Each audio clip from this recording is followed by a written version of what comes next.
Hi, Booktube. I'm at the end of my energy. I'm starting to crash.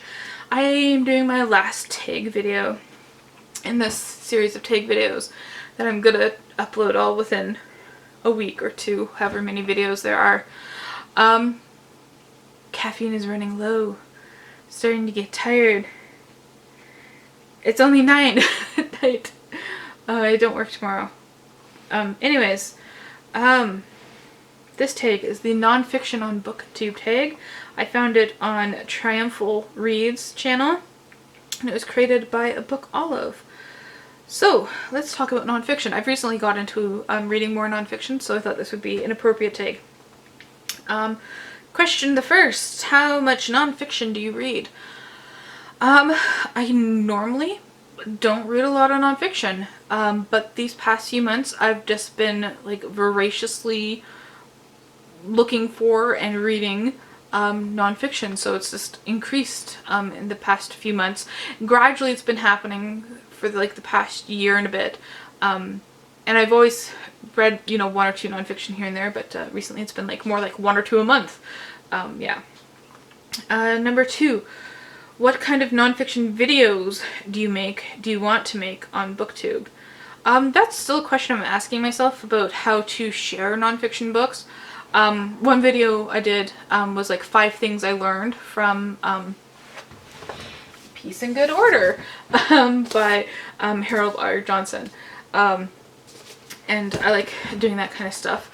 You know, things that I've learned from nonfiction.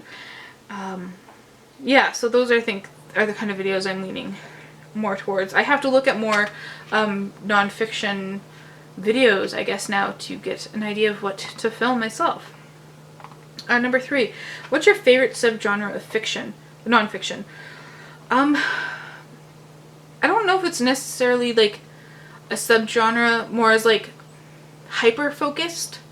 I like books that are kind of take like a broad view and then hyper-focus on things, and not necessarily like if it's a history, not necessarily in kind of a linear timeline, but maybe grouping as themes as opposed to timelines. So for example,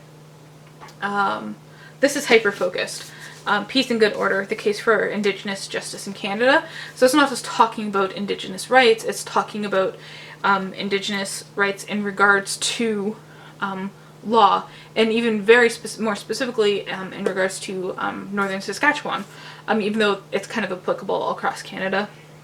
But his particular experiences in northern Saskatchewan. Another, it's not really nonfiction, but it was kind of nonfiction, is Foucault's Parrot by Julian Barnes, which kind of did that thing of grouping. It's kind of a fake biography, but I liked if they could take that and use that in real biographies and talk about themes in people's life as opposed to kind of just like a straightforward timeline. So talking about, you know, how their relationships with women, or their relationship with their family, you know, talk about it in that kind of way, about like historical figures. That would be really cool. Number 4, do you have a favorite nonfiction book? Yes, it's one of my favorite books, regardless of fiction or nonfiction, whatever. It's The Rise and Fall of the Dinosaurs, and you're probably sick of hearing me talking about it. I talk about it all the time. Steve Brusatte, and I've loved Jurassic Park for like the longest time. It's one of my all-time favorite movies. And dinosaurs, and just learning about dinosaurs, and he talks a bit about the science of paleontology, but it's more about like the history of the science of paleontology, and I really like that. So it's not like learning about how to determine bone density, it's, you know, learning about the people who discovered how to discover bone density and what that means. And that's not too rambly there. Number 5. What do you think keeps people from wanting to read more nonfiction?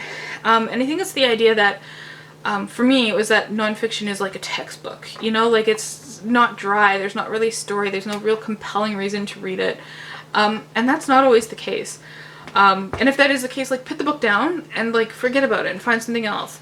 Because there's a lot of beautifully written nonfiction books out there that, you know, talk about plot, that talk about people. One thing I did really love about The Rise and Fall of the Dinosaurs was that he talked about paleontologists, but not just their discoveries and their contributions to the science, but also about, like, their personalities. And, like, some of the people were really weird and quirky, and, you know, even, like, historical figures that he didn't know, he, like, assigned them a personality through, like, what he knew about them. And that really made it more engaging and more compelling to read. And how enthusiastic he was about dinosaurs and about paleontology and all this stuff. So, like, you learn a lot, and there's a lot of information that could be, you know, textbooky, but there's kind of like a reason to keep reading beyond just learning. Yeah, and I think that was my hesitation too, was, you know, if I want to learn about something, I'll just go to Wikipedia and learn about it. So when you read nonfiction, for me now, it's more about not learning about facts and stuff, but kind of learning about, I want to call it, like, the personality of the subject. And yeah, that's just, yeah. Why do you like nonfiction? Because you learn about new and interesting things, and you learn about the people who want to talk about those things as well. I think that's fascinating. And I want to, what really got me into nonfiction more recently was reading more about racial issues, and having that information instead of just, like, relying on the internet and Twitter and TikTok and, you know, all these things to talk about racial issues. I wanted to read more in depth about these things that would take longer than 10 seconds or 30 seconds to get through, to really spend time with it. And that kind of led to other things, Indigenous issues as well, and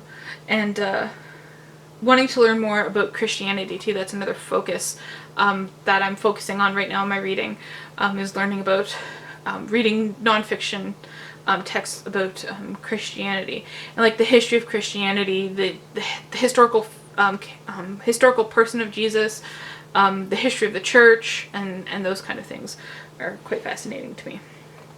What is a nonfiction book you read because of Booktube? And that would be The Rise and Fall of the Dinosaurs. I know I keep going on about it, but I first heard about it on Booktube. I can't remember who. I think a bunch of people were reading it when it was first published. And I kept wanting it, but it was still in hardback and quite expensive.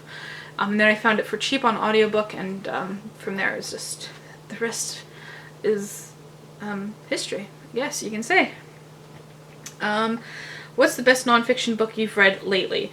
And I have just finished The Rise and Fall of the Dinosaurs, but we're not going to talk about that because I already talked about it extensively.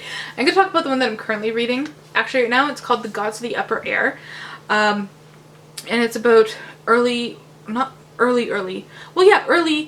archaeologists. It's concentrating around what is called the Boas Circle. So Franz Boas was a German student who came over to America and got frustrated with archaeologists who were just kind of like white men sitting around a table talking about, you know, why they're the best in the world. Boas went like, well, like, the actual science and going up there doesn't hold up those things, you know, like, talking about, like, eugenics and race relations and how they said, like, whites are the master class and stuff like that. And Boas is like, yeah, but you can't distinguish between a black person's skull and a white person's skull. It doesn't happen. Science doesn't support that. And it's fascinating because it also talks about how that fake science influenced politics and stuff. What are some of your nonfiction reading goals? To read more about race and to read more about the Christian church, and faith and religion. And my battery's dying, so this last question, what's your advice for incorporating more nonfiction into your reading diet? Go for audiobooks, because it's like a little lecture. Okay, maybe people don't like being lectured, but, like, I find, like, hearing facts and hearing nonfiction is easier to consume than just reading, because I just do. And find something that you're interested in. You know, something that you loved as a kid, and find something that gets more into depth about it. Something that's going on in the world right now, maybe, that interests you. Yeah. And this says, give some recommendations of nonfiction booktube channels you love. And I can't think of any off the top of my head. There's, I think her name's Peg, but I can't remember her channel, but I'll link her down below, and she does mostly history. And then there's Ghost Reads. His first name's Justin. I'm horrible with names. I'll link his channel down below. He does a lot of nonfiction. Triumphal reads a lot of nonfiction. I don't know his first name though. I'm horrible, as I said, with names. And who else reads a lot of nonfiction? I'm not sure. But yeah, that's what we'll say. So that's it. My battery's dying just in time. This is my last tag. Thank you for watching. I'll be back with less taggy videos next time I upload, whenever that is. Thank you for watching.